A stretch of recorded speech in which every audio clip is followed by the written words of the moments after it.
하나님의 귀한 은혜와 은총이 우리 안에 가득하시기를 예수님의 이름으로 축원합니다. 이 마음으로요, 앞뒤 옆에 계신 분들과 함께 가장 밝은 웃음으로 참 잘 오셨습니다, 큰 은혜 받으시기 바랍니다라고 인사하겠습니다. 참 잘 오셨습니다, 큰 은혜 받으시기 바랍니다. 참 잘 오셨습니다, 큰 은혜 받으시기 바랍니다. 이제 서로를 보시고요, 이쪽은 저쪽을, 저쪽은 이쪽을, 그리고 영상으로 예배 드리신 분들도 함께 손을 들며 인사하겠습니다. 참 잘 오셨습니다, 큰 은혜 받으시기 바랍니다. 참 잘 오셨습니다, 큰 은혜 받으시기 바랍니다.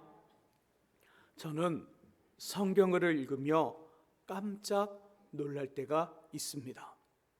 왜냐하면 우리의 삶을 꼭 집어 뜨끔하게 하는 말씀들이 곳곳에서 나오기 때문입니다. 예를 들어 잠언 5장과 6장과 7장은 자신의 남편과 아내를 두고요, 다른 여자와 또 다른 남자와 바람난 사람에 대한 이야기가 나옵니다. 그 상황과 결과가 얼마나 구체적으로 표현되어 있는지, 또 드라마 속에서도 여러 영화나 또 책 속에서도 항상 주제인 불륜, 그 모습을 보면서 가슴이 쿵, 성경은 이렇게 말씀하는데 가슴이 쿵 합니다. 또 잠언 23장은요, 술을 좋아하고 술을 많이 마시는 분들을 향한 경고의 메시지가 나와요. 알코올에 취하고 중독된 모습이 적나라하게 등장합니다. 이 말씀 앞에 고개가 끄덕여져요. 맞아. 정말 술 취한 분들을 보면 잠언 23장에 있는 말씀 그대로가 맞아요. 고개가 끄덕여지며 조심해야지라는 마음이 저절로 듭니다. 오늘 설교의 두 번째 본문도 이런 성격을 가지고 있습니다. 동시에 지금 우리가 나누고 있는 주제, 성경이 알려주시는 행복 키워드 7번째가 나옵니다. 함께 시편 131편을 찾아보겠습니다. 시편 131편 구약 899쪽에 있습니다. 시편 131편 1절에서 3절의 말씀, 구약 899쪽입니다. 같이 읽습니다. 여호와여, 내 마음이 교만하지 아니하고 내 눈이 오만하지 아니하오며 내가 큰 일과 감당하지 못할 놀라운 일을 하려고 힘쓰지 아니하나이다. 실로 내가 내 영혼으로 고요하고 평온하게 하기를 젖된 아이가 그의 어머니 품에 있음 같게 하였나니 내 영혼이 젖된 아이와 같도다. 이스라엘아, 지금부터 영원까지 여호와를 바랄지어다. 아멘. 내용은 간단해요. 이제 막 젖을 땐 갓난 아기가 어머니 품에 있을 때 가장 고요하고 평안하듯 하나님을 바라는 인생에게 이런 은혜를 주시겠다는 거예요. 고요함과 평안함을 주리라. 그러면서 조심할 것, 주의할 것을 말씀하셔요. 자, 1절을 한 번 더 읽어봅니다. 1절의 말씀 읽습니다. 여호와여, 내 마음이 교만하지 아니하고 내 눈이 오만하지 아니하오며 내가 큰 일과 감당하지 못할 놀라운 일을 하려고 힘쓰지 아니하나이다. 아멘. 1절의 말씀 속에 보면 2절과 3절이 약속하는 하나님을 바라는 인생에게 주시는 고요함과 평안함, 한마디로 은혜예요. 이 은혜를 주심에 조심해야 될 것, 주의할 것이 나옵니다. 뭘까요? 세 가지를 말합니다. 하나는 마음의 교만과, 두 번째는 눈의 오만과, 세 번째는 감당하지 못할 크고 놀라운 일을 하려고 하는 것, 이걸 조심해라. 마음이 교만합니다. 눈이 오만해요. 그로 인해 감당하지 못할 놀랍고 큰 일을 하려 합니다. 한마디로 한탕주의. 131편 1절은요, 우리 인생 속에 한 방에 한 벌에 한 탕에 뭔가를 해보려는 그 마음을 가지고 살아가는 사람들을 향한 경계예요. 경고라는 거예요. 경고. 혹시 죄송합니다, 내가 어느 곳에 한번 딱 투자해서 이딴만큼의 돈을 벌겠다는 그런 마음을 갖고 있다면 회개하셔요. 그럴 수 있습니다. 그렇게 될 수 있어요. 그러나 하나님은 원하지 않아요. 성경이 말하는 방법이 아니에요. 그걸 이루어질 수 있고 그렇게 될 수 있고 그렇게 해서 돈을 번 사람들이 많이 있어요. 하지만 하나님이 기뻐하지 않아요. 하나님 그렇게 하지 않아요. 시편 131편 1절이 그 말씀을 하는 거예요. 마음의 교만과 눈의 오만과 이른에 감당하지 못할 놀랍고 큰 일을 하려 하느냐? 한탄주의 한 방에 해결하려는 허황됨을 경고합니다. 한 방, 한 번에 한탕에 이것이 얼마나 위험한지 하나님이 주시는 고요함과 평안함, 은혜를 깨버려요. 이것이 함께 공존할 수 없다고 말합니다. 은혜와 평안과 하나님의 축복과 일어났던 한 번에 한탕에 해보려는 이 마음과 공존할 수 없더라. 우리 안에 은혜가 있어요. 하나님을 믿어요. 하나님, 여기 제가 투자를 했습니다. 투자된 것이 대박이 나게 해주세요. 그런 마음으로 기도할 수 있겠죠. 혹시 우리 중에 그런 분 계셔요? 저에게 그렇게 기도 부탁을 한 분도 계셔요. 그렇게 되지 않아요. 경계하는 거예요. 하나님, 그런 생각 갖지 마라. 그런 마음 갖지 마라.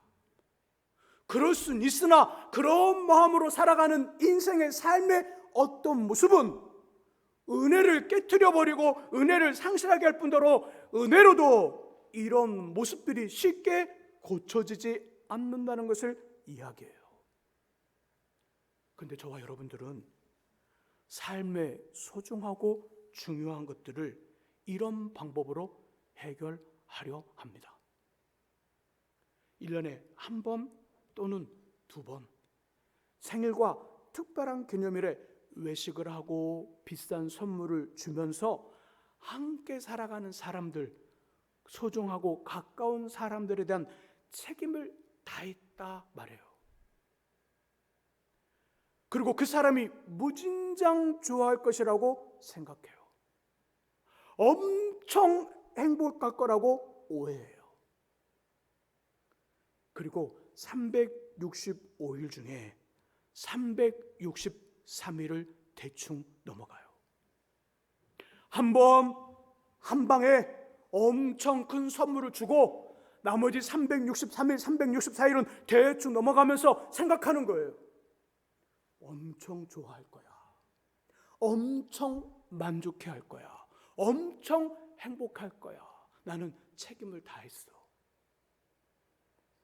이것이 시편 131편에 나온 1절에 나오는 한방 한탕주의와 같은 모습이에요. 정말 이러면 행복할까요? 이렇게 하면 좋고 괜찮을까요? 아니요, 그렇지 않아요. 이렇게 하지 않는 사람도 분명히 있습니다. 하지만 1년에 한 방의 좋은 기억은요, 오래가지 않아요. 쉽게 잊어버려요. 그래서 그 일이 행복한 일이었는지 아니면 단순히 축하한다는 이벤트인지 헷갈려 큰 효과가 없습니다. 체중을 조절하는 다이어트나 삶의 나쁜 습관을 개선하는 일을 하는 사람들은요, 이불만 바랍니다. 우리의 몸이 좋은 것들을 기억하는데 최소한 3주에서 4주 이상이 걸린대요. 한 달 이상의 시간이 필요하다는 거예요. 그리고 그 기간에 동일한 행동을 반복해야 한다는 거예요. 무슨 말인가요? 단순히 뇌의 기억만으로는 괜찮은 일들을 기대할 수 없다는 뜻이에요. 그것이 머리와 몸과 마음과 영혼에 새겨져야, 그 몸과 마음과 영혼과 머리에 새겨져야 그때부터 좋은 일들, 좋은 것들이 나타난다는 거예요. 이렇게 하려면 3주가 4주가 아니에요. 더 많은 시간이 필요하며 횟수도 한 번, 두 번이 아니라 여러 번 반복해야 됩니다. 자, 많은 시간이 걸려요. 그리고 여러 차례 반복하고 반복해야 돼요. 자, 그러면 일의 규모는 커야 될까요? 아니면 작아야 될까요? 반복해야 돼요. 여러 차례 반복해야 되고요. 많은 시간이 필요해요. 많은 시간을 들어서 반복하고 반복해야 우리 안에 우리의 뇌와 마음과 몸과 가슴, 영혼에 기억이 되고 새겨지고 좋은 결과들이 나타나기 시작해요. 자, 그러려면 수차례 반복하고 많은 시간을 같은 일들을 하려면 규모가 작아야 될까요? 아니면 커야 될까요? 어느 게 더 나을 것 같아요? 작아야 돼요. 일의 규모가 작아야 많은 시간을 가지고 반복할 수 있어요. 저는 오늘 말씀을 준비하면서요, 재밌는 사실을 하나 알게 되었어요. 여러분도 깜짝 놀랄 거예요. 4년마다 올림픽 대회가 열리잖아요. 그러면 선수들이 열심히 준비해서 시합을 해서 금도 따고 은도 따고 동메달도 따요. 또 어떤 사람은 예선전에 떨어지기도 해요. 근데 그 등수를 매기는 방법이 나라마다 다르대요. 좀 깜짝 놀랐어요. 우리나라는 그냥 금, 은, 동 있으면 은하고 동 별로 안 중요해요. 금메달 수가 몇 개인지 따라서 그냥 금메달 수에 따라서 은메달이 100개 있어도 금메달이 하나도 없다. 근데 이쪽 나라는 금메달이 하나밖에 없는데 은과 동이 하나도 없더라. 그래도 하나 있는 나라가 더 1등이에요. 우리나라는 금메달 수로만 등수를 매겨요. 근데 미국은 다르대요. 미국은 금메달 수, 그 메달의 색깔이 중요한 것이 아니라 금메달, 은메달, 동메달 이 총합 수가 중요하대요. 몇 개를 땄는지. 그래서 등수가 매겨진대요. 처음 한 사실 아닌가요? 전 깜짝 놀랐어요. 야, 이렇구나. 이 차이를 근거로 어느 기관에서 행복과 관련된 조사를 했습니다. 한쪽 집단은 행복감이 높은 사람들이 있어요. 그리고 한쪽 집단은 행복감이 낮은 사람들이에요. 이 두 집단에게 동일한 질문을 했습니다. 올림픽 국가 순위를 정하는 두 가지 방법 중 어느 쪽을 더 선호하는지 물었어요. 여러분들은 어느 쪽이세요? 무슨 소리 목사님, 무조건 금메달이죠. 아니요, 금도 중요하지만 은메달, 동메달도 중요해요. 그러니까 메달 수가 중요해요. 여러분 어느 쪽이세요? 대답은 하지 말고 마음으로만.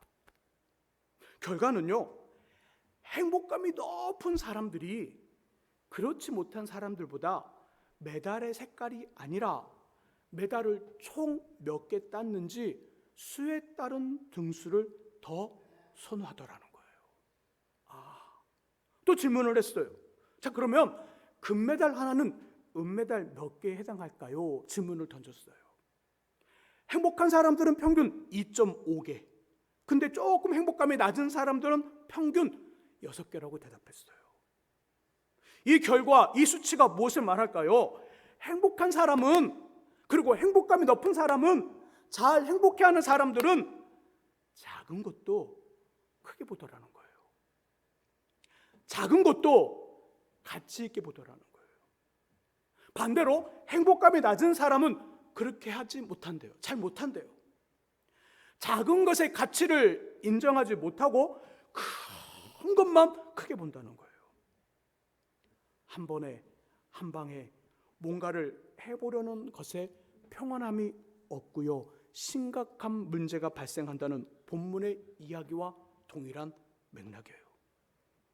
그러므로 쉴 새 없이 계속되는 고생이라는 삶의 쳇바퀴와 틈을 주지 않는 인생의 스트레스에서 제대로 된 숨을 쉬고 의미를 찾으며 좋은 감정을 가질 수 있는 것은요, 그래도 난 행복해라고 고백할 수 있는 방법은 크기가 크지 않는 작은 것에서 자주 반복해서 즐거움과 기쁨을 경험하여 우리의 영혼과 마음과 몸과 또 몸에 새겨져 기억돼야 돼요.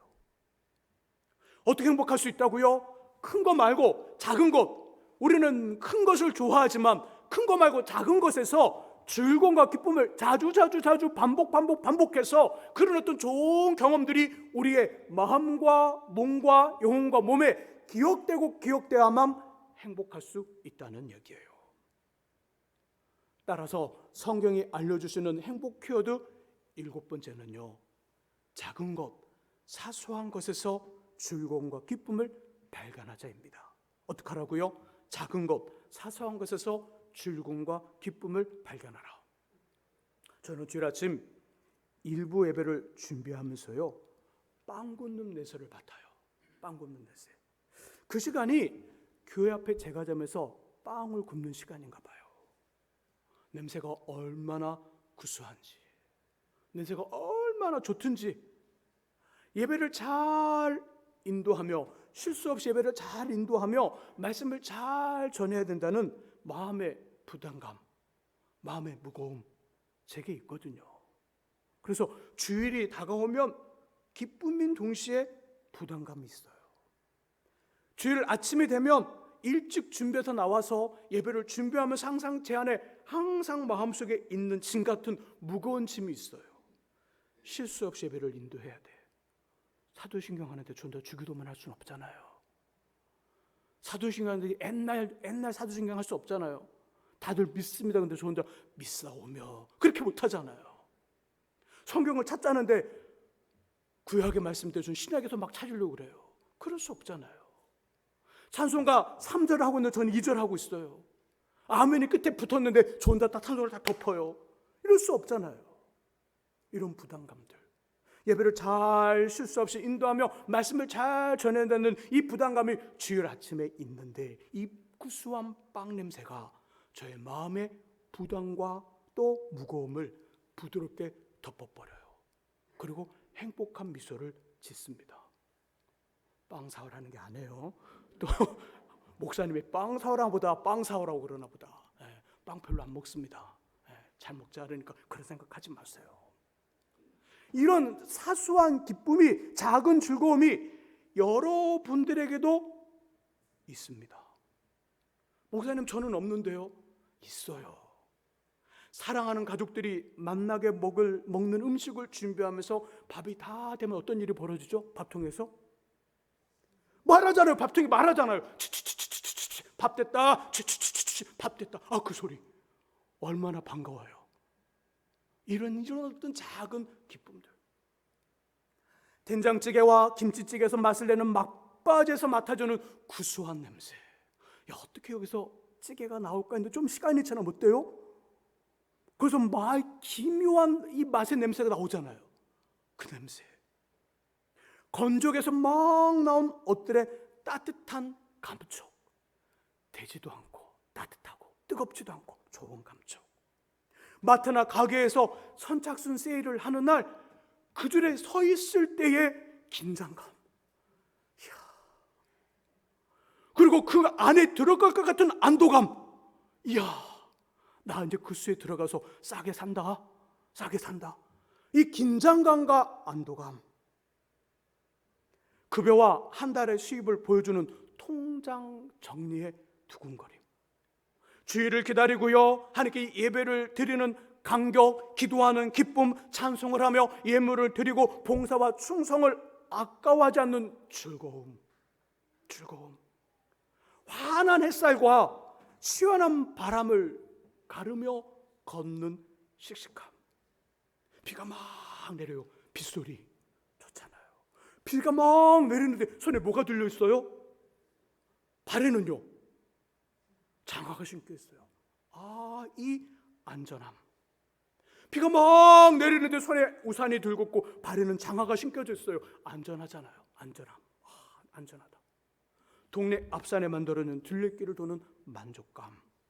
그리고 기타 등등. 우리 주변에는 즐거움과 기쁨을 제공하는 소소한 것들이 가득 있어요. 작은 것에서 기쁨을 발견하는 은혜가 있을 수 있기를 주님의 이름으로 축복합니다. 사소한 것에서 행복을 찾는 일을 할 때에는요, 꾸준함이 필요해요. 뭐가 필요하다고요? 꾸준함. 왜요? 이 좋은 경험이 우리의 뇌와 마음과 몸과 영혼에 기억돼야 되거든요. 기억되려면 꾸준하셔야 돼요. 오늘 설교를 듣고 집에 들어가 아이들이 까르르 웃는 그 모습에 아 좋다. 근데 내일은 그 아이의 까르르 웃는 모습 보면서 아우 귀찮아 저거 진짜. 이러면 행복할 수 없다고요. 까르르 웃는 모습이 오늘 너무 좋았어요. 아침에 좋았어요. 점심에도 좋고 자꾸 저녁에도 좋고 잠잘 때도 까르르 웃는 아이의 그 모습 보면서 아 좋다. 그 마음을 자꾸 반복하고 반복해야 오늘도 반복하고 내일도 반복해야 이것이 우리 기억 속에 딱 새겨주면서 좋다, 행복하다 말하다는 거예요. 계속되는 스트레스와 삶의 고생이라는 쳇바퀴 속에서 즐거움을 찾을 수 있고 기쁨을 발견할 수 있다는 거예요. 뭐가 필요하다고요? 꾸준함이 필요하더라. 그래야 큰 것에서의 행복을 100% 만끽할 수 있습니다. 또 작은 것에서 행복을 찾는 일을 할 때에는요, 사람들의 요구를, 사람들의 인정을 요구하지 말아야 돼요. 뭘 요구하지 말라고요? 사람들의 인정해 주기를 요구하지 마라. 그 삶을, 내가 지금 작은 것에 좋아하는 이 즐거움, 이 삶을 가까운 사람들에게 강요하지 마세요. 너도 나처럼 해. 강요하지 마세요. 내가 지금 하고 있는 것에 맞다, 틀리다의 답을 요청하거나 그 답을 해줄 필요도 없습니다. 이것들을 요구하면 자꾸 주변 사람들의 눈치를 봐요. 그리고 그 알아주면 신나고 모른 척하면 속이 상합니다. 교회 많은 일들이 있죠. 교육부서 일도 있고 찬양대 일도 있고 헌금위원, 안내위원, 재정부, 또 차량봉사 많은 일들이 있어요. 그래서 어떤 일들이 제일 힘들까 한번 여쭤봤어요. 그랬더니 이 말씀을 하시더라고요. 주방에서 음식 준비하는 게 제일 힘들어요 그러더라고요. 맞아요. 다 힘든데 제일 힘든 게 뭘까라는 생각을 해봤는데 주방에서 점심 준비하는 일이 정말 힘들 것 같아요. 겨울에는 추워요. 여름에는 더워요. 에어컨과 따뜻한 온풍 시설이 돼 있는데도요, 여름에는 덥고 겨울에는 추워요. 이걸 어떻게 할 수가 없어요. 사람들 한 조에 7, 8명씩 편성을 해놨는데 모이는 수는 제일 많이 모이면 3사람. 7, 8명 중에 3사람, 아니면 2사람, 아니면 혼자야. 그래서 다른 조한테 꼬와, 사람을 꼬아요. 메뉴를 선정하고 시장을 보고 칼로 다짐질을 하고 음식을 만들며 또 음식을 해서 딱 펴고 설거지 하려고 그랬더니 음식을 드시는 분들은 쫙 거의 한 8, 90명이 먹는데 설거지 하려니까 한 사람도 없어요. 제가 한 10년 전에 우리 계속해서 말씀을 해왔어요. 우리 남자 성도님들이 주일날에는 식사하시고 설거지를 도와주면 어떨까요? 했더니 아무도 말씀이 없네요. 아무도. 남자가 설거지를 하면 바지에서 치마로 갈아입어야 되나요? 모르겠어요. 이제 이남성계 우리 조금 이제 연세 있을 분들이 이렇게 뒤로 물러나고 3남성계 전문들이 올라오기 시작하면 아마 이 일이 이루어지지 않을까 저는 기대하고 있습니다. 예, 우리 3남성계 큰 부담이 돼버렸네요. 바로 이렇대요. 자, 근데요 잘 봐보세요. 이런 일을 하면서 음식을 준비하면서 메뉴를 짜면서 사람들이 이렇게 먹으러 막 올라오잖아요. 예배 끝나면 빨리 올라가겠다는 마음으로 막 올라가잖아요. 요걸 생각하면 막 즐겁잖아요. 음식을 만들면서. 안 그런가요, 우리 권사님들, 집사님들? 예, 그래요. 맞아요. 그게 기쁨이잖아요. 근데 그러면서 사람들의 인정을 요구한다고 생각해 보세요. 어떤 일이 벌어지나. 100% 시험이 듭니다. 100% 시험 들어요. 아, 목사님 저는 2번도 못해요. 100% 시험 듭니다. 이 시험은요, 예배 때 받는 은혜로 극복이 안 돼요. 성령도 어떻게 할 수가 없어. 그런 시험에 드는 사람들은. 그를 어떻게 할 수가 없다고요. 그만큼 사람들의 인정을 요구하고 사람들의 어떤 반응을 기대하는 건 엄청 큰 위험 요소라는 거예요. 우리가 가지는 자금의 의미와 가슴뜸이 사람들과 전혀 관련되지 않을 수 없으나 하나님 안에서 가지는 저와 여러분들의 가치에서 그 자금의 의미와 가슴뛰임이 나와야 돼요. 우리가 좋아야 되는 거예요. 우리가 가치 있게 생각하면 되는 거예요. 다른 사람들은 상관하지 마세요. 다른 사람들 상관하지 말고 이것이 죄 짓는 것이 아니라면 하나님 안에서 내 안에 갖고 있는 가치, 내가 소중히 여기는 가치에 따라 그것이 좋고 기쁘고 즐거운 감정과 좋은 마음을 갖게 하는 경험들로 만들어야 된다는 거예요.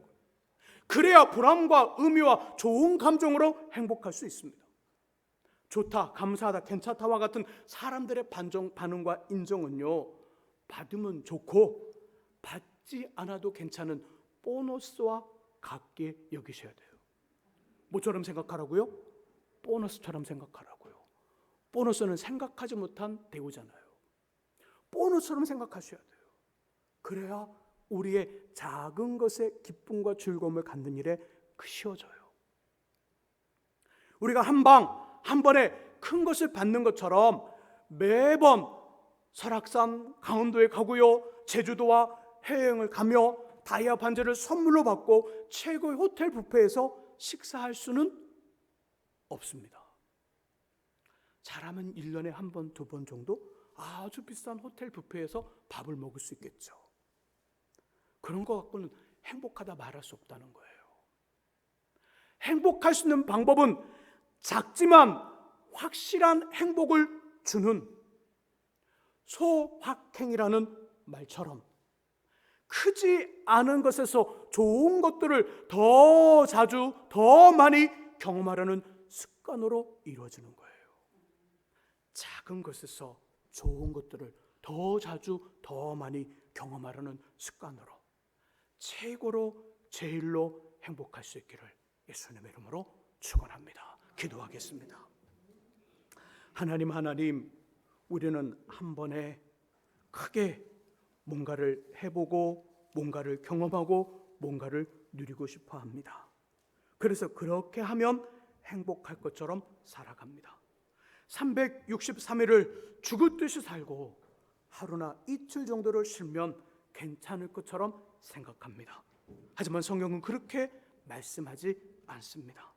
작은 것에서, 사소한 것에서 기쁨과 즐거움을 자주자주 반복하고 경험하여서 우리의 뇌와 마음과 또 몸과 영혼에 이것이 새겨지고 기억됨으로 큰 것에서도 행복을 100% 만끽할 수 있다 하셨사오니 주여, 작은 것에서 기쁨을 찾는 지혜, 또 소소한 것에서 작은, 또 하나님 아버지 소소한 것에서 만족함과 즐거움을 찾는 그런 어떤 경험들 자주자주 많아지게 하여 주옵소서. 예수 그리스도의 이름으로 기도합니다.